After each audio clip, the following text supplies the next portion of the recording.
The decade is getting closer to its end, so today I'm going to share with you my top 10 favorite romance films of the decade.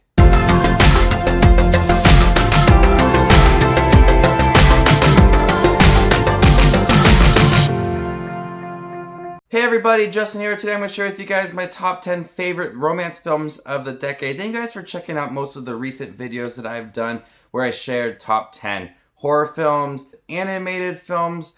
I also did one for comic book movies. I have a few more planned as well, one each week leading up to the best films of the decade. So today I'm going to go over the best romance films of the decade. This is not one for 2010, 2011, 2012. It's just, I think, the best ones in general. So there might be multiple films from each year, but I think these are the best romance films of the decade. So before I give you my top 10 romance films, I do have some honorable mentions. Ones that I thought were beautiful films, but just did not make the cut. Films include The Artist, Midnight in Paris, A Star is Born, and The Spectacular Now. So coming in at number 10 is The Big Sick. I thought the idea of Kumail Nanjiani playing himself and having Zoe Kazan play his wife was a smart choice because you could really feel the emotions that Kumail Nanjiani was feeling when he met his wife and how he built that relationship. I think it is a unique approach to telling a romantic film like this, and this movie does provide a lot of laughs. Coming at number 9 is Portrait of a Lady on Fire. This is one of the most recent films I've seen, and it stuck with me right after I saw it. The connections between these two women is really genuine, and the chemistry between the two leads is something that's really easy for them to film. There's so many beautiful moments where this young girl who is tasked with painting another girl before she gets married, and she doesn't want herself to be painted. So the painter kind of has to go off of memory, and after, going on walks and hanging out with each other, they start to build this connection. And there's so many beautiful moments where they're just looking at each other and they talk slowly. They just have really easy conversations that build on their relationship. And it is a beautifully shot film. The cinematography is great, but what holds this movie together is the character relationships and the chemistry within this movie. Coming at number 8 is Call Me By Your Name. Before Call Me By Your Name came out, I was highly anticipating this movie.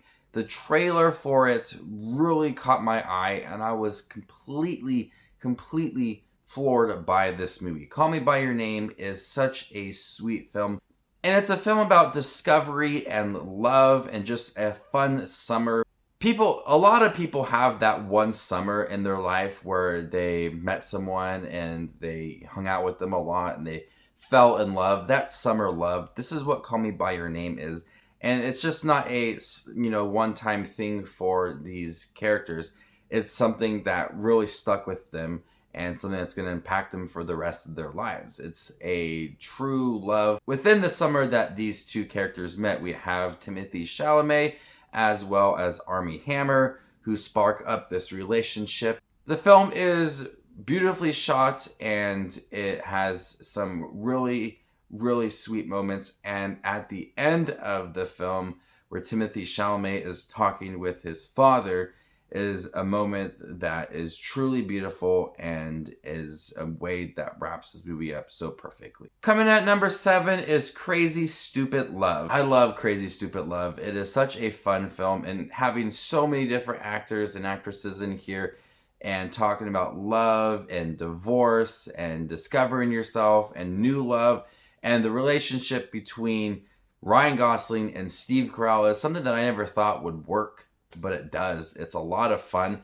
and I like how there's so many different love stories within this movie that connect with one another, and it provides a lot of fun moments. Watching Steve Carell trying to get back in the game after his wife left him is funny, and the relationship between Ryan Gosling and Emma Stone is fun as well. There's so much great talent within this movie. It's funny, it's lovely, and it's a film I love watching. Coming at number 6 is What If? This is a much smaller film that people may be confused why is on this list. What If stars Daniel Radcliffe and Zoe Kazan.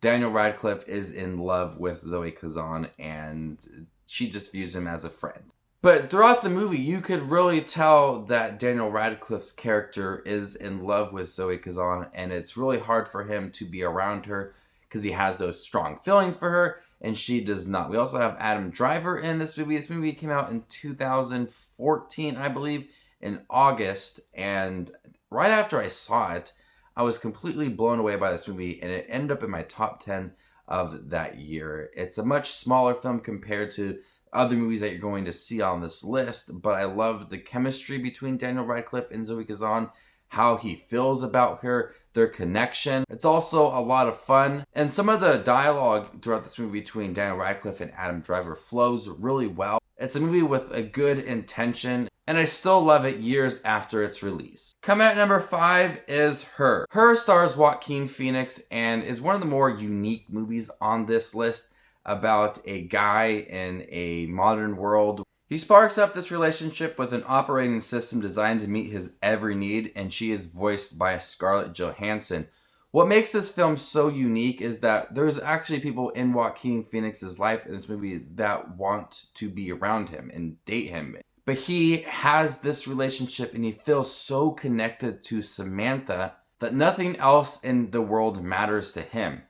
And that may be like an odd scenario, but the way that the film is presented and it's told and filmed, you believe it and you root for it. And it's so genuine. And how Joaquin Phoenix acts while he's talking to Samantha is so sweet. You absolutely feel those emotions that he is feeling for this operating system.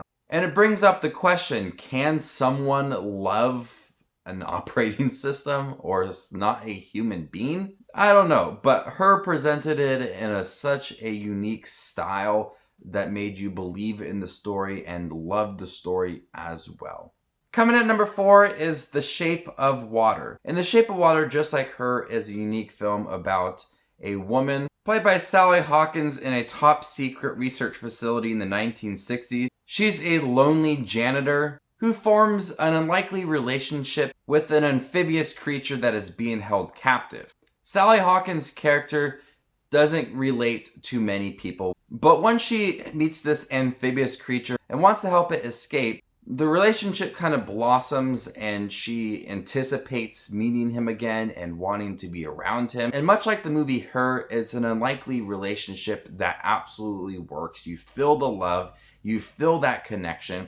I love the retro vintage style to this movie. This won Best Picture, and I think it's very deserving of that. Coming in number 3 is Blue Valentine. Blue Valentine stars Ryan Gosling and Michelle Williams. This is about a relationship of a married couple charting their evolution over a span of years by cross-cutting between time periods. You see them in love. You see them mad at each other. You just see everything within this married couple's life. And I think it's a really genuine film with such powerful performances from Ryan Gosling and Michelle Williams. This is a really common film, but it avoids cliches and has such raw emotional performances within this movie. At times it's very depressing, it's very dark, but also times it's really lively and emotional and lovely, and you just feel all those emotions within this movie. And it's a good romance film, but other times you're just very sad at what you're seeing and how they're acting within each other. But that makes it for a realistic approach for a contemporary couple within this movie. Coming at number 2 is Before Midnight. The Before trilogy is my favorite trilogy of all time. Before Sunrise is my 3rd favorite film of all time. Before Sunset is in my top 20 films of all time. Before Midnight is such a good film. And I love the approach of meeting Jesse and Celine 9 years and when they are in Greece, almost 2 decades since they first met for a train bound for Vienna. I love that it's still 9 years later like Before Sunset was. And although it's not as swift as the first 2 movies and there are some time jumps within this movie, the dialogue between Jesse and Celine still remains very genuine and realistic, and it flows very easily. But we are presented with a difficult part within their lives, and we are growing up with these characters. From the first 2 movies, you just felt that innocent love from them, but in this 3rd film, you're getting to more of those harsher moments from them too.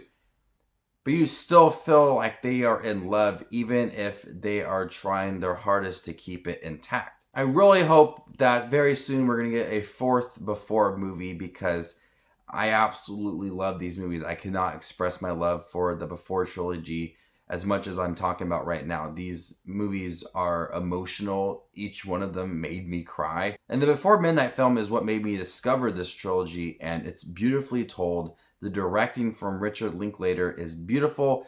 I love the dialogue. I love how the characters feel about each other. It's such a genuine, just heartwarming, beautiful film, and I absolutely love it. But coming at number 1 is La La Land. We have 3 Ryan Gosling films on this list. La La Land is such a cool film. I love La La Land. It's not only is it a good musical, the romance story between Ryan Gosling and Emma Stone works in here, and you get to see them just kind of grow throughout the movie. They have different loves, but once they are together singing, and it's a good time. The musical moments are great. This isn't the top 10 best musicals of the decade. La La Land would be number 1, but the musical moments are great. Yeah, we got that. It's good.